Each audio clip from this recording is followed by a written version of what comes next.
Hello. আমি যেভাবে কথা দিয়েছিলাম ফাইনাইট এবং নন ফাইনাইট ভার্বের উপর একটা ছোট্ট ভিডিও, তো শুরু করা যাক। ফাইনাইট এবং নন ফাইনাইট, তো শুরু করার জাস্ট একটু আগে একটু জিনিস বলার যে বিষয়টা হচ্ছে ফাইনাইট এবং নন ফাইনাইটের আক্ষরিক অর্থ, অর্থাৎ ডিকশনারিতে এই দুটোর মানে কি। প্রথমে বলি ফাইনাইটের আক্ষরিক অর্থ হলো সীমাবদ্ধ, তাই না? মানে এটা আমি মাথায় রাখতে পারি যে ফাইনাইট ভার্ব যেটা হবে তার কোনো সীমাবদ্ধতা আছে, তাই তো? ওকে, এবার যদি বলি নন ফাইনাইট, বিপরীত, তার একদম বিপরীত, যার কোনো সীমাবদ্ধতা নেই, তাহলে এটার কোনো পাবো আমরা অর্থ এই গ্রামারে? অবশ্যই পাবো। এই সীমাবদ্ধতা নেই, নন ফাইনাইটের কোনো সীমাবদ্ধতা নেই, ঠিক আছে? এখন হয়তো একটু বোঝা যাচ্ছে না, চলো আগে যাক, দেখি কি আছে। দেখো, এই স্লাইডে তোমরা একটা জিনিস দেখতে পাচ্ছ, ভার্বকে আমরা এখানে দেখো দুটো ভাগে ভাগ করেছি। একটা হয়েছে ফাইনাইট, তাই না? আরেকটা হয়েছে ইনফাইনাইট বা নন ফাইনাইট। এখানে ফাইনাইট সম্পর্কে কিছু তথ্য দেওয়া আছে, আর নিচে দেখো 1, 2, 3 এই তিনটে মেম্বার নন ফাইনাইট ভার্বের দেওয়া আছে, তাই তো? তুলে দিই। ওকে, তো প্রথমে এই আমার ফাইনাইট ভার্ব সম্পর্কে জানি, তাই না? আমরা একটা জিনিস জানি যে আমাদের সেন্টেন্স স্ট্রাকচার কি হয়, সাবজেক্ট প্লাস ভার্ব প্লাস আমার other word, right? Subject plus verb plus other word, good. এবং আমরা এটা ভালো করেই জানি যে এই ভার্ব সবসময় কার অনুযায়ী হয়? সাবজেক্টের অনুযায়ী, তাই না? সো ফাইনাইট ভার্বের প্রথম রুল আমরা লিখে নিতে পারি যে ও সাবজেক্ট দ্বারা শাসিত হয়। শাসিত হয় কীরকম, বুঝতে অসুবিধা হচ্ছে? ওয়েট, একটা ছোট্ট গল্প শুনি। যদি মনে করি এইটা হচ্ছে একটা রাজা, এই হচ্ছে তার সাম্রাজ্য, এখানে যে লোকগুলো থাকবে তাদেরকে সে কী করবে? ইয়েস, অফকোর্স, তাদের শাসিত করবে, তাদের উপর রুল করবে, তাই না? এটা কি বলে শাসন করা? সো এখানে তাহলে শাসন করাটা কি? সাবজেক্টটা যেরকম হবে, মানে মনে করো সাবজেক্টটা যে ধরনের হবে, তাহলে সাবজেক্টটা কী ধরনের হবে, এখানে কি বলতে চাইছে? ঠিক আছে, কথা হলো I go to market, I go to market. আমি যদি এটা লিখি, এখানে আমার সাবজেক্ট কোনটা? Yes, of course I. এখানে ভার্ব কোনটা? গো। তো যদি আমি আই বা সাবজেক্টটাকে চেঞ্জ করে আমি কি করতে পারি এখানে? এটাকে চেঞ্জ করে যদি আমি হি করি, হি, তাহলে কি হবে?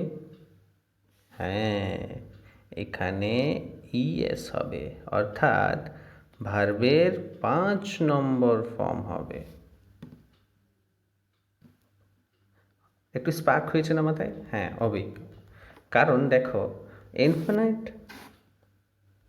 এর আগে এই যে ফাইনাইট কিন্তু আমাদের এই জিনিসটা বারবার বলে যে ও টেন্স অনুযায়ী, সাবজেক্ট অনুযায়ী, নাম্বার বা পার্সন অনুযায়ী সবসময় পরিবর্তিত হবে, ঠিক আছে? আর যদি পরিবর্তিত হয় কোনো ভার্ব, তাহলে বিশ্বের যে ভার্ব হোক সেটা কিন্তু ফাইনাইট ভার্ব হবে। এর ঠিক বিপরীত, একদম বিপরীতে যদি চলে যায় এই নন ফাইনাইট ভার্বে, আমাদের এই নন ফাইনাইট ভার্বে এটা কিন্তু একদম তার বিপরীত। কী ধরনের বিপরীত? এই হচ্ছে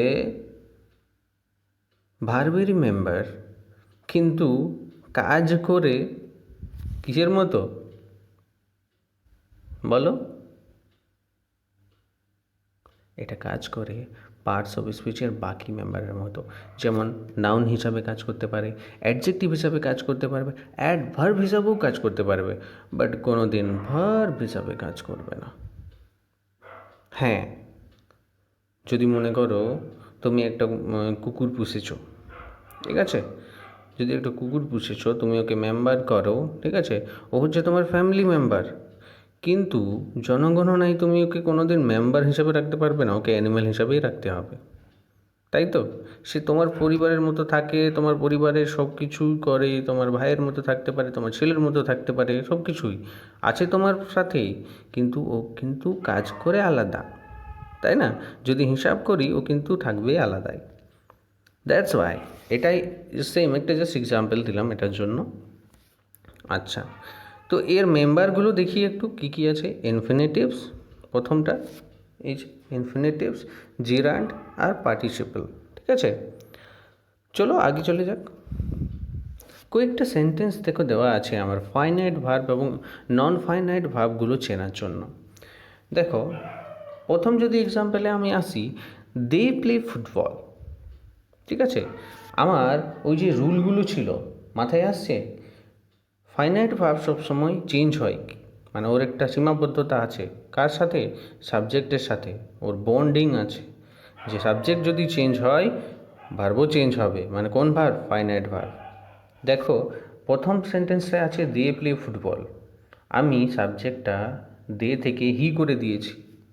সেকেন্ডে দেখো, প্লেটা হয়ে গেছে কি? প্লেজ।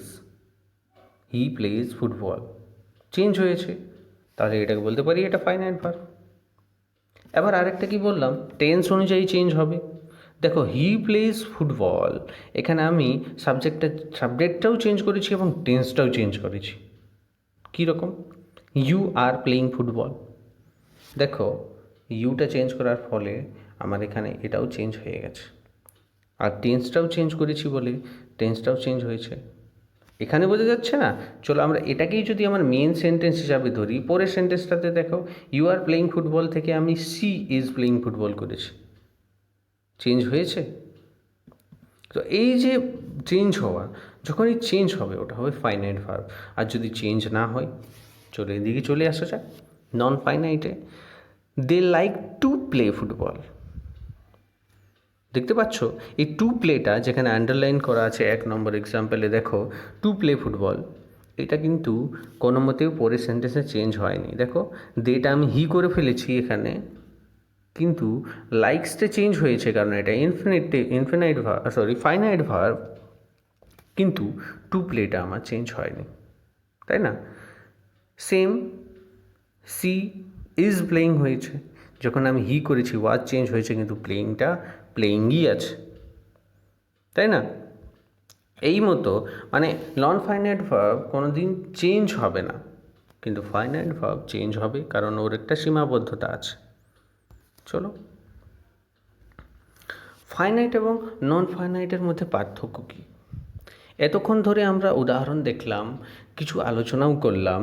তো এই আলোচনা যদি আমরা সমষ্টিতে আসি, তাহলে আমরা পার্থক্যটা বুঝতে পারবো। ফাইনাইটের দিকে দেখি, লেখা আছে a verb that is limited by the number, the person, its subject, the tense. যেটা বললাম, ওর সীমাবদ্ধতা, লিমিটেড, আমরা আক্ষরিক অর্থও পেয়েছিলাম সীমাবদ্ধতা, তারই এখানে দেখো একটা প্রতিশব্দ লিমিটেড। ভার্ব লিমিটেড থাকে কোথায়? মানে সীমাবদ্ধ কোথায়? নাম্বার যদি চেঞ্জ হয়, পার্সন যদি চেঞ্জ হয়, ইটস সাবজেক্ট, তার সাবজেক্ট যদি চেঞ্জ হয়, তার টেন্স যদি চেঞ্জ হয়, ফাইনাইট ভার্ব আমার চেঞ্জ হবে, তার সাথে তার সম্পর্ক আছে, তার লিমিট আছে। কিন্তু এর কোনো লিমিট নেই, ঠিক আছে? এর কোনো সীমাবদ্ধতা নেই, না নাম্বারের সাথে, না পার্সনের সাথে, না সাবজেক্টের সাথে, না টেন্সের সাথে, কোনো সীমাবদ্ধতা নেই। তাহলে আমরা বুঝতে পারি ফাইনাইট ভার্ব সম্পর্কে আমার একটু বিশেষ ধারণা হয়ে গেছে, যে ফাইনাইট ভার্ব আমার চেঞ্জ হবে, একটা বন্ড আছে, তখনই বুঝবো ওটা ফাইনাইট ভার্ব। ফাইনাইট ভার্ব চিনতে পারবো এবং চিনলামও একটু আগে। যেটা চিনতে পারলাম না সেটা হচ্ছে নন ফাইনাইট ভার্ব, তার সম্পর্কে একটু বিস্তারিত জানতে হবে, তার পরিবার সম্পর্কে। চলে যাক, দেখো জাস্ট আমি উদাহরণ যেটা দিয়েছিলাম, তোমার পরিবারে যদি একটা ডগ থাকে, ঠিক আছে, সে তোমার পরিবারেরই মেম্বার, তোমার এই পরিবারেরই মেম্বার, কিন্তু যদি জনগণনা হয় তুমি কিন্তু একে নিজের ভাই বা দাদা বলতে পারবে না, মানে এর কাজটা আলাদা, ডগ ডগই, তাই না, ওটা একটা অ্যানিমেল। সো দেখো, সেই মতো আমাদের নন ফাইনাইট ভার্বও ভার্বেরই একটা পার্ট, ঠিক আছে, ভার্বেরই একটা পার্ট, কিন্তু কাজ করে কিন্তু ভার্বের মতো না, ঠিক আছে। কী রকম কাজ করবে চলো আগে চলে যাক, বুঝতে পারবো। দেখো, দ্য ইনফিনিটিভ, এইগুলো তার মেম্বারগুলো আমরা আগেও আলোচনা করলাম, the infinitive, the gender, the participle, ঠিক আছে। নেক্সট স্লাইডে চলে যাক, দ্য ইনফিনিটিভ সম্পর্কে জানি। The infinitive a non finite verb, একটা নন ফাইনাইট ভার্ব অবশ্যই, is generally proceed by to. আমরা যখন সেকেন্ড স্লাইডে দেখেছিলাম, সেকেন্ড স্লাইডে আমরা পেয়েছিলাম যে ওটা 2+V1 হয়। চলো তোমাদের আরেকবার দেখিয়ে দিই, সরি, দেখো 2+V1, এই জায়গাটা দেখো 2+V1, তাই না। লেটস গো, আমাদের পুরোনো জায়গায় চলে যাই। সো দ্য ইনফাইনাইট যেটা আমার হলো, ইনফাইনাইটে আমরা 2+V1 পেলাম। ঠিক, is a verb which is use like a noun, adjective, adverb. এই যে বললাম, এই হচ্ছে মানে এই যে নন ফাইনাইটের যত মেম্বার আছে, ইনফাইনাইট বলো বা জিরান্ড বলো বা পার্টিসিপেল বলো, এরা হচ্ছে প্রতিবাদী প্রকৃতির, মানে প্রতিবাদ করা, যেমন বাংলা থেকে আমাদের প্রতিবাদ শুরু হয়েছিল, এরাই হচ্ছে আমাদের গ্রামারের প্রতিবাদী লোক। হ্যাঁ, যাই হোক, তো ব্যাপারটা হলো কী রকম প্রতিবাদ করে এরা, এদের কথা মতো এরা কোনো দিন ভার্ব হিসাবে কাজ করবে না। এরা কী হিসাবে কাজ করবে, এরা সবসময় পার্টস অফ স্পিচের নাউন হিসাবে, অ্যাডজেক্টিভ হিসাবে, অ্যাডভার্ব হিসাবেও কাজ করবে, কিন্তু বাবা এরা ভার্ব হিসাবে কোনো দিনই কাজ করবে না। সো দেখো, আমরা এটা এখানে পেয়েছিলাম, আমি আগেও বললাম, তাই না, নাউন, অ্যাডজেক্টিভ এবং অ্যাডভার্ব হিসাবে। সো এখানে দেখো একটা এক্সাম্পল দেখি। The child have come to see the play. দেখো, the child have come to see. Come, যদি আমি বলতাম come the play, there is no sense. So we need a noun to see, দেখার জন্য, ঠিক আছে, এখানে দেখার জন্য আসা, তো এই যে এখানে একটা এজ এ নাউন হিসাবে ব্যবহার হয়েছে। নেক্সট এক্সাম্পলে যদি দেখি, the principal would like to call for a meeting, adjective হিসেবে ব্যবহার হয়েছে। এবং পরেরটাতে দেখো, I would like to play with a cow, এখানে দেখো অ্যাডভার্ব হিসাবে ব্যবহার হয়েছে। তো এভাবেই আমাদের মানে ইনফিনিটিভ ব্যবহার হয়, কিন্তু ভার্ব হিসাবে না। তবে ইনফিনিটিভকে চেনার একটা সব থেকে সহজ উপায় যে ওর আগে টু থাকবে, ঠিক আছে, এবং ভার্বের কি 1 নম্বর ফর্ম থাকবে, 2+V1, যেখানেই থাকবে সেটাই হচ্ছে ইনফিনিটিভ। চলো যাক, দ্য পার্টিসিপল। পার্টিসিপেলে দেখো আমাদের এখানে দুটোই আছে, তবে তৃতীয় আরেকজন মেম্বারের এখানে থাকে, তো যাই হোক আমরা দুটোই আলোচনা করি। Is a non finite verb, সেটা আমরা অবশ্যই জানি। Is a verb that does the work of an adjective. এই বাবা সবসময় অ্যাডজেক্টিভ হিসাবে কাজ করে, ঠিক আছে। এই যে পাস্ট পার্টিসিপেল, এবার তোমরা এটা বলবে যে পাস্ট পার্টিসিপেল স্যার এটা তো V3, হ্যাঁ V3 ওটাই, কিন্তু এ কাজ করবে অ্যাডজেক্টিভ হিসাবে। এই V3 কী হিসাবে কাজ করবে, অ্যাডজেক্টিভ হিসাবে, বা কোনো কোনো সময় এ নাউন হিসাবেও কাজ করতে পারে, কিন্তু কোনো দিন ভার্ব হিসাবে কাজ করবে না। যদি ভার্ব হিসাবে কাজ করলো তাহলে ওটাকে আমি V3 বলবো, ভার্বের 3 নম্বর ফর্ম, কিন্তু এখানে আমি ওটাকে পার্টিসিপেল বলবো, পাস্ট পার্টিসিপেল। কখন বলবো ওটা পাস্ট পার্টিসিপেল, যখন ওটা অ্যাডজেক্টিভ বা নাউন হিসাবে কাজ করবে। চলো সেকেন্ডটা কি আছে, প্রেজেন্ট পার্টিসিপেল। প্রেজেন্ট পার্টিসিপেল হচ্ছে আমার V4, কিন্তু V4টাকে কখন প্রেজেন্ট পার্টিসিপেল ভাগ করব, মানে বলবো, প্রেজেন্ট পার্টিসিপল তখনই বলবো এটাও যখন অ্যাডজেক্টিভ হিসাবে কাজ করবে। মানে পাস্ট পার্টিসিপল, পার্টিসিপল মানে মাথায় রাখতে হবে যে এটা অ্যাডজেক্টিভ হিসাবে কাজ করবে। মানে যে পাস্ট পার্টিসিপলটা বা প্রেজেন্ট পার্টিসিপলটা আমার অ্যাডজেক্টিভ হিসাবে কাজ করবে সেটাকেই আমরা কি বলবো? পার্টিসিপল। ঠিক আছে, মাথায় এটা রাখতে হবে, পার্টিসিপল যে ভার্বটা। চলো, প্রেজেন্ট পার্টিসিপল। ঠিক আছে, present participle.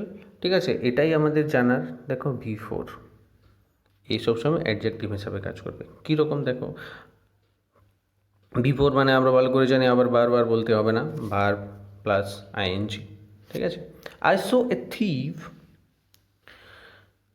A thief stealing the money. ঠিক আছে, এটা যদি বুঝতে অসুবিধা হলো, পরেরটা দেখো, we can hear a dog barking. কী ধরনের ডগ? গুণ দোষ আমরা অ্যাডজেক্টিভে পড়েছি, তাই না? এই ডগ নাউনের দোষ গুণ বোঝাবে, তো এখানে বোঝাচ্ছে একটা কোনো কোয়ালিটি ওর। দ্যাটস ওয়াই বার্ক আমরা জানি ভার্ব, তার সাথে আইএনজি যোগ মানে V4, কিন্তু হয়েছে কি হিসাবে? অ্যাডজেক্টিভ। তাহলে এটা বলতে পারি এটা প্রেজেন্ট পার্টিসিপল। ভিডিও পজ করে তোমরা দেখতে পারো বাকিগুলো যে এক্সাম্পল কি আছে। চলো এগিয়ে যাই। Past participle. ঠিক আছে, shows an action has been completed. কোনো একটা কাজ সম্পূর্ণ হয়ে যাওয়ার কথা। এখানে আমি জাস্ট বলেছি দুটোই কিন্তু অ্যাডজেক্টিভ হিসাবেই কাজ করে, কিন্তু এটা কোনো কোনো সময় নাউনও কাজ করে। দেখো, ডিসিভড বাই হিজ ব্রাদার্স। ঠিক আছে, a lost opportunity never comes back. ঠিক, একটা হারানো অপরচুনিটি কোনো দিন ফিরে আসে না একটা। ঠিক আছে, she cried over a broken vase. এই যে উদাহরণগুলো, she cried over a broken vase. ঠিক আছে, দেখো প্রত্যেকটাতেই কিন্তু পাস্ট পার্টিসিপল ব্যবহার হয়েছে। ঠিক আছে, কিন্তু কমপ্লিটেড সেন্স। ঠিক আছে, এবং অবভিয়াসলি সেটা অ্যাজ এ পার্টিসিপল। ঠিক আছে, বেশি আলোচনা করে ভিডিওটা বড় করবো না যাতে তোমরা বোর ফিল করো। এর নেক্সট মেম্বার যেটা আমাদের বেঁচে আছে সেটা হচ্ছে জিরান্ড। ঠিক আছে, জিরান্ডটা হচ্ছে V4। তোমাদের যদি ইনকেস প্রবলেম হয় তা আমি এই V4 সম্পর্কে আমরা একটা রিসার্চ করব সবাই মিলে, যে আসলে V4টা কোন কোন জায়গায় কোথায় কোথায় কীভাবে ব্যবহার হচ্ছে। যেমন ফাইনাইট ভার্বে যদি যায় ওখানে একটা V4 ব্যবহার হবে, আবার প্রেজেন্ট পার্টিসিপল একটা V4, জিরান্ড একটা V4, তাই না? তো এই V4টার ডিফারেন্সেস কী সেটা নিয়ে আমরা একটা আলোচনা করতে পারি। সো যাই হোক, ওটা পরের ব্যাপার। তো জিরান্ড সম্পর্কে যদি দেখি আমরা অবশ্যই জানবো। ঠিক আছে, এটা নন ফাইনাইট ভার্ব, শেষে আইএনজি থাকবে, V4 অবভিয়াসলি। কিন্তু জিরান্ড কী হিসাবে কাজ করে? জিরান্ড দুটো হিসাবে কাজ করবে, হয়তো সাবজেক্ট না হয় অবজেক্ট। ঠিক আছে, দেখো সবথেকে শেষের এক্সাম্পলটা দিয়ে আমি মানে বোঝানোর চেষ্টা করব। Dying is better than lying. মানে মানে মিথ্যে কথা বলার থেকে মরে যাওয়া ভালো। ঠিক আছে, তো এখানে দেখো ডাইটা হচ্ছে আমার ভার্ব, লাইটা হচ্ছে আমার ভার্ব, দুটোতেই আইএনজি যোগ করে ওটাকে V4 করা হয়েছে, কিন্তু দেখো সাবজেক্ট হিসাবে ব্যবহার হয়েছে। আর আমরা ভালো করেই জানি সাবজেক্ট কি, নাউন হয় সবসময়, তাই না? তো এই V4টা যখন নাউন হিসাবে ব্যবহার হবে ওটাকে আমরা বলবো জিরান্ড, বা যদি অবজেক্ট হিসাবে ব্যবহার হয় তখন হবে কি, জিরান্ড। আশা করি বোঝা গেছে। থ্যাংক